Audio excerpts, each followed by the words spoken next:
Dans le cadre de la fête de la science, Acide souhaite te présenter une petite expérience rigolote permettant de créer un lait psychédélique. Pour cette petite expérience, tu auras besoin d'une assiette ou d'un récipient plat, du lait, du colorant alimentaire, du liquide vaisselle et d'un coton-tige. Remplir l'assiette de lait, ajouter quelques gouttes de colorant sur le lait, imbiber le coton-tige de liquide vaisselle et toucher la surface du lait. On observe que la goutte de colorant se déplace en se dispersant depuis le centre, comme si le colorant fuyait le liquide vaisselle. Le lait contient 90% d'eau. Les 10% restants comportent des protéines et de la matière grasse. Un liquide est composé de plein de molécules très proches entre elles. Ces molécules sont attirées les unes par les autres. La molécule est attirée dans toutes les directions.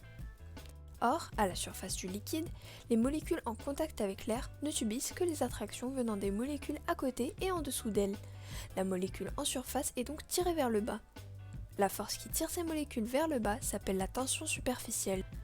Les molécules à la surface sont donc compressées entre elles, formant un film à la surface du liquide, comme une sorte de bâche. Or, ici, notre liquide est composé d'eau qui est très particulière car les molécules d'eau s'attirent beaucoup entre elles, elles s'aiment beaucoup. Cela rend la surface de l'eau, ce film, plus résistante. En effet, si tu places délicatement une mine de critérium sur la surface de l'eau, elle flotte, mais si tu la pousses un petit peu vers le bas, elle coule. Lorsque nous ajoutons la goutte de colorant sur le lait, elle ne se déplace pas à cause de la tension superficielle. Le liquide vaisselle est un liquide particulier car il est composé de molécules appelées tensioactifs. En effet, cette molécule est composée de deux parties, une tête hydrophile, qui aime l'eau, qui est attirée par l'eau, et une queue hydrophobe qui craint l'eau, qui est attirée par les matières grasses.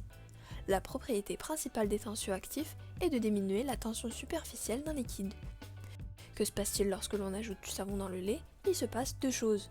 La tension superficielle est fortement réduite, le film à la surface du lait est rompu, du coup, elle va se rétracter en prenant la direction des bords. En se rétractant, la peau va amener les colorants avec elle. La queue des tensioactifs est attirée par les molécules de matière grasse du lait. Le mouvement des tensioactifs pousse aussi les gouttes de colorant. Et voilà, maintenant tu sais comment réaliser du lait psychédélique et comment ce phénomène fonctionne. Si tu as des questions, n'hésite pas à les laisser en commentaire. Chimiquement.